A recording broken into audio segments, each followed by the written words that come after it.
Hi guys, welcome back to Irfan review. இந்த வீடியோவில் என்ன படத்தோட ரிவ்யூ பார்க்க வந்திருக்கும்னா, விடாமுயற்சி இந்த வாரம் ரிலீஸ் ஆகி ரொம்ப சக்ஸஸ்ஃபுல்லாக போயிட்டு இருக்கு. படம் எப்படி இருக்குது, படத்தோட ஸ்டார் ரேட் எவ்வளோ வந்திருக்கு, படம் ஒர்த்தில்லையே எல்லாமே இந்த வீடியோக்குள்ளே பார்க்கலாம். யாரும் புதுசாக சேனல் வந்து சப்ஸ்கிரைப் பண்ணிக்கோங்க, பக்கத்துலேயே பெல் இருக்கும் ஆன் வச்சுக்கோங்க. அப்போ தான் நம்ம ஒரு டான்டா நோட்டிஸ் இருக்கும். 2 வருஷம் கழிச்சு தலைவரை வந்து ஸ்க்ரீனில் பார்த்தாச்சு. இந்த படத்தை மகிழ் திருமணி அவங்க டைரக்ட் பண்ணியிருக்காங்க. அஜித் குமார் அவங்க ஹீரோ பண்ணியிருக்காங்க. ஹீரோயினா நம்ம த்ரிஷா அவங்க நடிச்சிருக்காங்க. ரஜினா அவங்க இந்த படத்தில் இருக்காங்க. ஆக்ஷன் கிங் அர்ஜுன் அவங்க நடிச்சிருக்காங்க. ஆரவ் இருக்காங்க. இந்த மாதிரி படத்தில் ஏகப்பட்டவர் இருக்கான்னு சொன்னால் சொல்லிட்டு போகலாம்.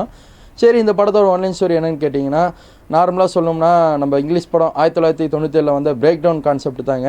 ஆனால் அந்த அளவு இல்லைனாலும் இந்த படத்தில் நிறைய விஷயம் சொல்லியிருக்காங்க. அதாவது ரிலேஷன்ஷிப்பை பற்றி பேசியிருக்காங்க. படத்தோட ஒன்லைன் ஸ்டோரி என்னென்னு பார்த்துடலாம் வாங்க. அதாவது நம்ம அஜித் அவங்களும் த்ரிஷா 2 பேரும் வந்து பெரியருக்கு இது பண்ணுறாங்க, டைவர்ஸ் வாங்கலான்னு போகும்போது த்ரிஷா அஜித் என்ன சொல்கிறாங்கன்னா, த்ரிஷா தனியாக போகிறேன்னு சொல்கிறாங்க. அஜித் நான் போகிற வழி தான், அப்படி அவனை இறக்கி விட்டுறேன் அப்படின்னு சொல்லி 2 பேர் காரில் போயிட்டுருக்காங்க.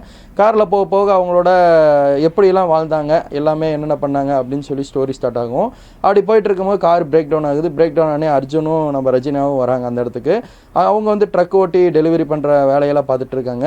அங்கே என்ன சொல்கிறாங்கன்னா, அஜித் காரில் லக்கேஜெலாம் இருக்குது, நீங்கள் வேணால் த்ரிஷாவை கூப்பிட்டு போயிருங்க அப்படின்னு சொல்லி த்ரிஷா அவங்க என்ன பண்ணுறாங்கன்னா, அர்ஜுன் கூட ரஜினா கூட ஃப்ரெண்டு இருக்காங்கன்னு சொல்லி காரில் போயிடுறாங்க. காரில் அவன் ட்ரக்கில் போனதுக்கப்புறம் அஜித்தோட கார் வந்து பார்த்திங்கன்னா ஒரு கட்டத்துக்கு மேலே ஒருத்தவங்க ஒரு வேலையை பார்த்துட்டு இருப்பாங்க, ஒயரை கட் பண்ணி விட்டுருப்பாங்க. அதுக்கப்புறம் அஜித் அவங்க அந்த த்ரிஷாவை தேடி போவாங்க அந்த ஹோட்டலுக்கு. அங்கே தான் போகிறேன்னு சொன்ன த்ரிஷா கடைசியாக கண்டுபிடிக்கல. இதாங்க படத்தோட கதை. படம் எப்படி இருக்குன்னு சொல்லி கேட்டிங்கன்னா, எனக்கு இந்த படம் வந்து ஆவரேஜ் தாங்க சொல்லலாம். அஜித் ஃபேன்ஸ்க்கு இது ஒரு ஆவரேஜான படம் தான். ஏன்னா நல்ல ஒரு எக்ஸ்பெக்டேஷனோட எல்லாருமே இருந்தோம். எப்படின்னா, அஜித் படம்னாலே கடைசிக்கு ஒரு துணிவு அளவு இல்லைனாலும் ஒரு நல்ல ஒரு மாஸ் சீன்லாம் நிறைய இருக்கும் அப்படின்னு எக்ஸ்பெக்டேஷனோட தான் எல்லா படத்துக்குள்ளே போனோம். அந்த எக்ஸ்பெக்டேஷனை பூர்த்தி பண்ணலேருந்து தான் என்னோட கருத்தாக இருக்குது. ஃபஸ்ட் ஹாஃப் பொறுத்தளவு ரொம்ப ஸ்லோ தாங்க.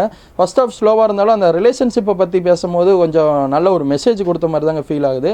ஏன்னா ஹஸ்பண்ட் ஒய்ஃப் இப்போ வந்து கரண்ட்டில் வாழ்ந்துட்டு இருக்கவங்கலாம் வந்து பார்த்திங்கன்னா இந்த மாதிரி சண்டைகள் இதெல்லாம் வந்து சச்சரவுகள்லாம் ஃபேஸ் பண்ணி தான் வந்துட்டு இருக்காங்க. அந்த இருங்பாய் சாங் வரும்போது அதுக்கப்புறம் த்ரிஷா அவங்க சொல்கிற கதைகள்லாம் சொல்லிட்டு வருவாங்க காரில் வரும்போது, அந்த கான்செப்ட் நல்லா இருந்துச்சு. இன்னொரு பக்கம் வந்து பார்த்திங்கன்னா, அந்த அஜித் அவங்க த்ரிஷாவை தேடி போகும்போதெல்லாம் நிறைய இடத்துல வந்து பார்த்திங்கன்னா இந்த அரபி மொழியில் பேசுவாங்க. அரபி மொழியில் பேசும்போது அது தமிழ் டப்பிங்கில் தான் நமக்கு வந்து கீழே காட்டுவாங்க, எழுத்தாக வந்துட்டுருக்கோம். அது கண்டிப்பாக நிறைய பேர்த்துக்கு புரிஞ்சிருக்கும்.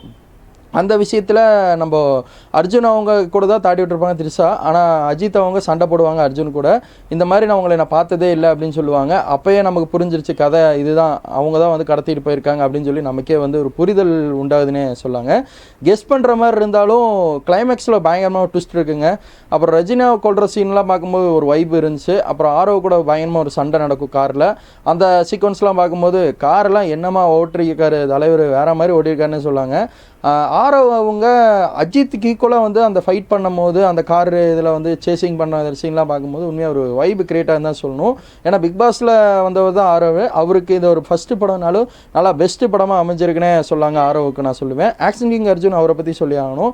அவரோட நார்மல் ஆக்டிங்கோட நல்லாவே பெர்ஃபார்மன்ஸ் பண்ணியிருக்காரு. பணத்தை எடுத்துகிட்டு வர சொல்லி வித்ரா பண்ணிட்டு பேங்க்குக்கு போவார். பேங்க்குக்கு போனோடனே அங்கேருந்து ஒரு குளறுபடி நடக்கும். அந்த சீனும் வந்து நல்லா இருந்துச்சு. ஃபஸ்ட்டை பொறுத்தளவு ரிலேஷன்ஷிப் பற்றி பேசியிருக்காங்க. கொஞ்சம் ஸ்லோவாக ஸ்டார்ட் ஆகுங்க. என்னடா அப்படியே போயிட்டே இருக்குது, இப்படியே படத்தை முடிச்சிருவாங்களா அப்படின்னு சொல்லி யோசிக்கும் போது செகண்ட் ஹாஃபில் பயங்கரமாக ட்விஸ்ட்டாக இருக்கும்.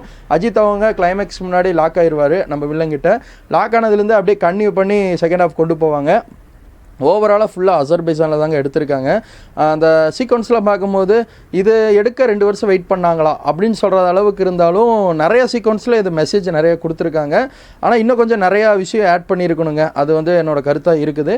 படம் வந்து ஆவரேஜ் தாங்க. இந்த படத்துக்கு நான் 5க்கு கண்டிப்பாக 3.5 ஸ்டார் கொடுப்பேன்னு சொன்னாங்க. கண்டிப்பாக படத்தை எல்லாம் தேட்டரில் போய் பாருங்கள். மகிழ் திருமணி அவங்க சொன்ன மாதிரி இது ஒரு ஆக்ஷன் படம் கிடையாது. இது ஒரு நார்மலான சராசரி மனுஷன் ஒய்ஃபை தொலைச்சிட்டு தேடுவார். அதுதான் இந்த படத்தோட கான்செப்ட்னு ஏற்கனவே மகிழ் திருமணி அவங்க சொல்லிட்டாங்க. அதை வந்து இங்கே அழுத்தமாக படத்துலேயே வச்சுருக்காங்க.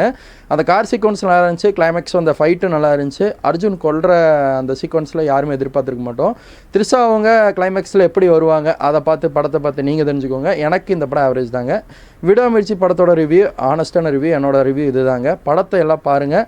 நீங்கள் படம் பார்த்த அளவுக்கு உங்களுக்கு என்ன புரிஞ்சது அதை பற்றி எனக்கு சொல்லுங்கள். ஆனால் இந்த படத்தில் வந்து பார்த்திங்கன்னா முழுக்க சீரியஸாக செகண்ட் ஹாஃபில் கொண்டு போனது வந்து நல்லா இருந்துச்சுன்னு சொல்லலாம்.